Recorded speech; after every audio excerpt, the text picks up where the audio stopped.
कि open cart 4 को local server बना के कैसे इंस्टॉल करते हैं। तो इसमें हम सबसे पहले जैम्प इंस्टॉल करेंगे और ओपन कार्ट 4। तो ओपन कार्ट 4 के लिए हमें ओपन कार्ट 4 की रिक्वायरमेंट्स देखना होगी कि इसके लिए हमारे पास सर्वर रिक्वायरमेंट क्या है। तो इसमें हमारे पास बेसिकली जो ओपन कार्ट 4 है इसके लिए हमारे पास मिनिमम सर्वर रिक्वायरमेंट है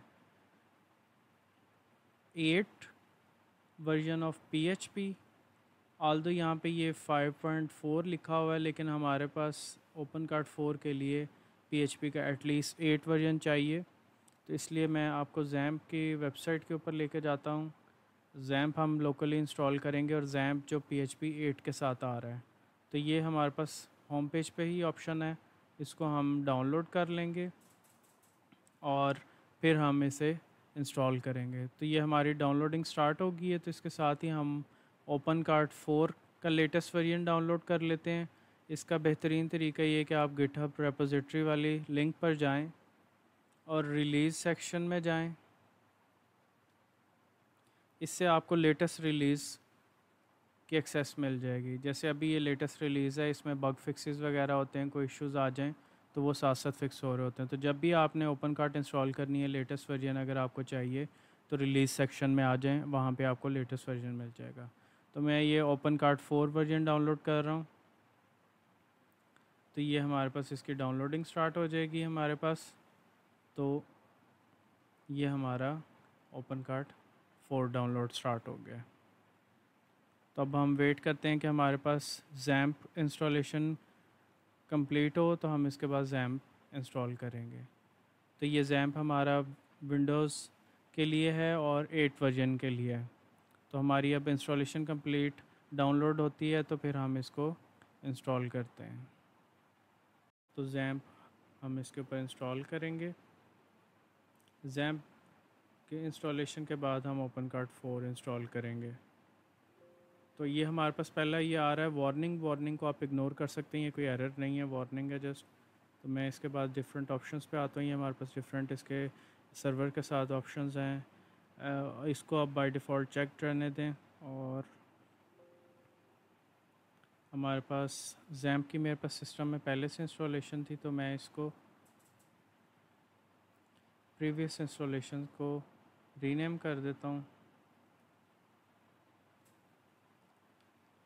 तो ये हमारे पास अब जैम्प का ये एरर चला जाएगा। ये एरर आपका नहीं आएगा अगर आप फर्स्ट टाइम इंस्टॉल कर रहे हैं। तो ये हमारे पास नेक्स्ट ऑप्शन आ गए। इसमें ये वेब पेज खुलेगा, इसको आप बंद करके वापस अपने सेटअप पर आ जाएं, नेक्स्ट करें और ये हमारे पास इसके इंस्टॉलेशन स्टार्ट है।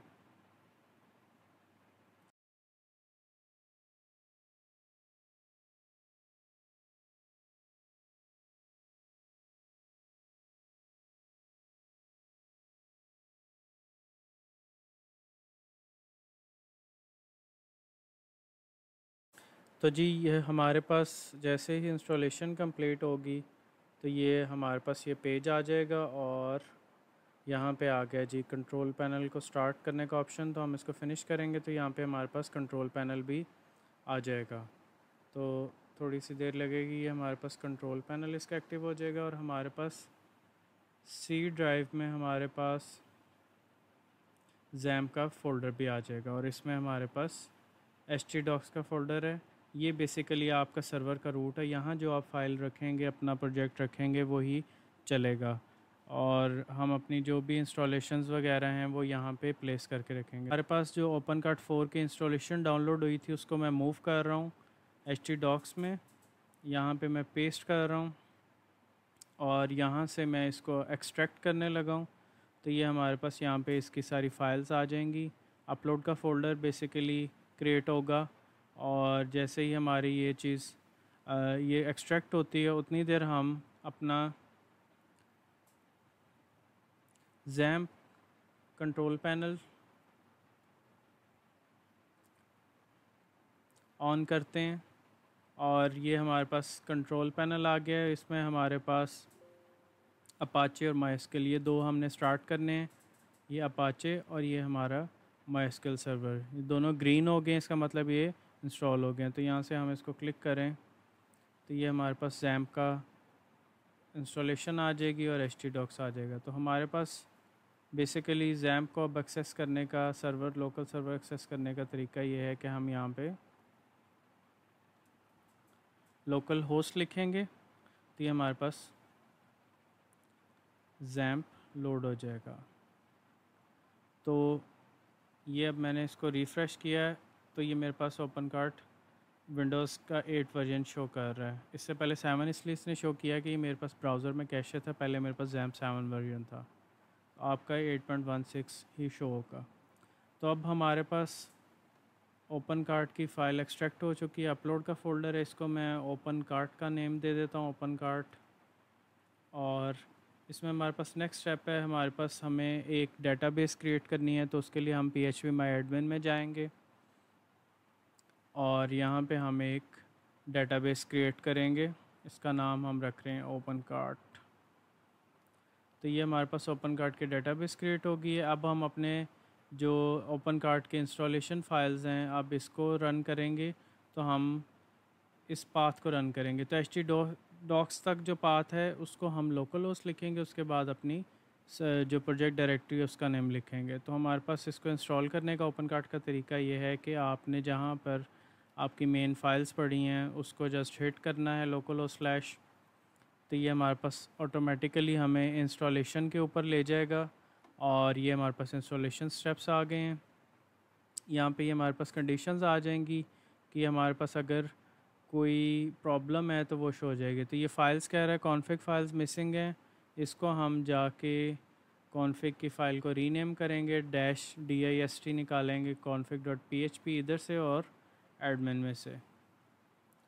तो ये हमारे पास एक इशू हमारा रिज़ॉल्व हो जाएगा।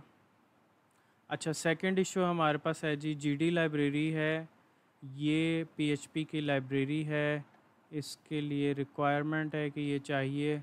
हम इसको ट्राई करते हैं, इसको स्किप करता है कि नहीं। तो GD रिक्वायरमेंट है, GD एक्सटेंशन।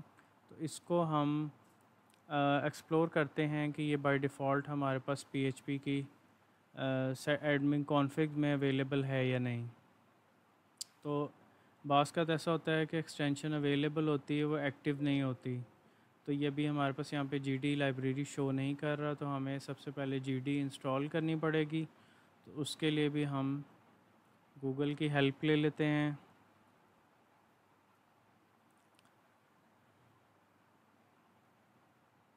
ये ग्राफिक्स की बेसिकली लाइब्रेरी है, इसके हम इंस्टॉलेशन पे आ जाते हैं।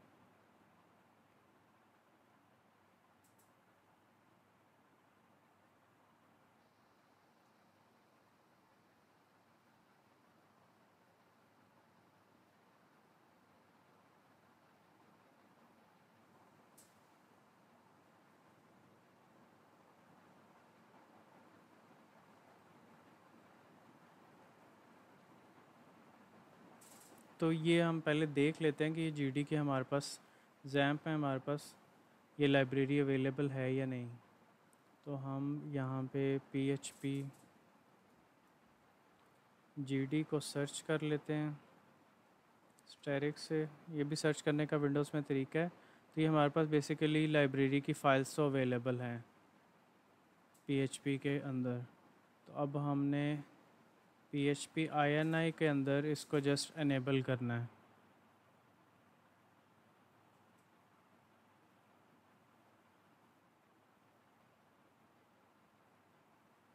इसको मैं रिकमेंड करूँगा कि हम इसको ओपन कर लेते हैं और फाइंड करते हैं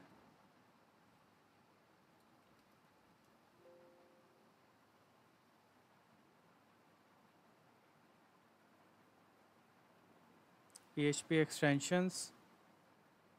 इसमें हमारे पास GD की एक्सटेंशन भी अवेलेबल होगी। तो ये हमारे पास GD की एक्सटेंशन है। इसको इनेबल करने के लिए हम क्या करेंगे कि इसके जो स्टार्ट में कॉलन है इसको रिमूव कर देंगे और इसको हम PHP-ini को सेव करेंगे। और इसको मैं बंद कर रहा हूँ, तो मैं अपना सर्वर को एक बार रीस्टार्ट करता हूँ। तो ये सर्वर हमारा रीस्टार्ट हो गया है। तो अब हमारी ये लाइब्रेरी इनेबल हो गई है। तो अब हम इसको रिफ़्रेश करते हैं पेज को। तो ये हमारा इशू रिज़ॉल्व हो गया है। तो अब इसमें हमारे पास कुछ डिटेल्स बाय डिफ़ॉल्ट फील्ड हैं। XAMPP के ऊपर जो यूज़र नेम पासवर्ड है वो एम्प्टी होता है डेटाबेस का, तो डेटाबेस का नेम हम एंटर करेंगे, पासवर्ड नहीं एंटर करेंगे क्योंकि ये पासवर्ड बाय डिफ़ॉल्ट एम्प्टी है। एडमिन का हम लॉगिन सेट कर लेते हैं, यहाँ से मैं admin ईमेल दे देता हूँ और ये हमारे पास अब इंस्टॉलेशन स्टार्ट हो गई है।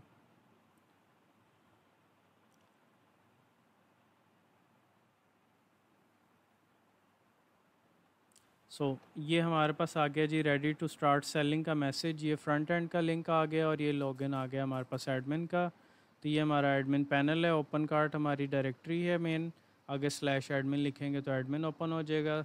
मेन डायरेक्टरी अब पहले इंस्टॉल चला था लेकिन अब हमारा प्रोजेक्ट चल रहा है क्योंकि अब हमारे पास इंस्टॉलेशन रेडी है। तो हमारे पास नेक्स्ट स्टेप इसमें ये होता है सिक्योरिटी पर्पज़ के लिए कि आप इंस्टॉल को रिमूव कर दें या रीनेम कर दें। तो ये हमारा स्टोर फ्रंट है ओपन कार्ट 4 और ये हमारा एडमिन पैनल है। एडमिन हमने पासवर्ड सेट किया था, हम इसको लॉगिन कर लेते हैं। तो अच्छा जी, ये एक हमारे पास सिक्योरिटी से रेलिवेंट ही मैसेज आता है कि आप इंस्टॉलेशन फ़ाइल को डिलीट कर दें और स्टोरेज को कहीं मूव कर दें, तो लोकल डेवलपमेंट में आप इसको इग्नोर कर सकते हैं और अपनी प्रोडक्ट्स वगैरह को भी यहाँ से। ये है जी हमारे पास ओपन कार्ट 4 का एडमिन पैनल और ये इसका ओपन कार्ट 4 का स्टोर फ्रंट है। तो ये था जी इंस्टॉलेशन विद XAMPP और इसमें हमने सारे स्टेप्स कवर कर लिए हैं। तो इसके बाद नेक्स्ट पार्ट में देखते हैं।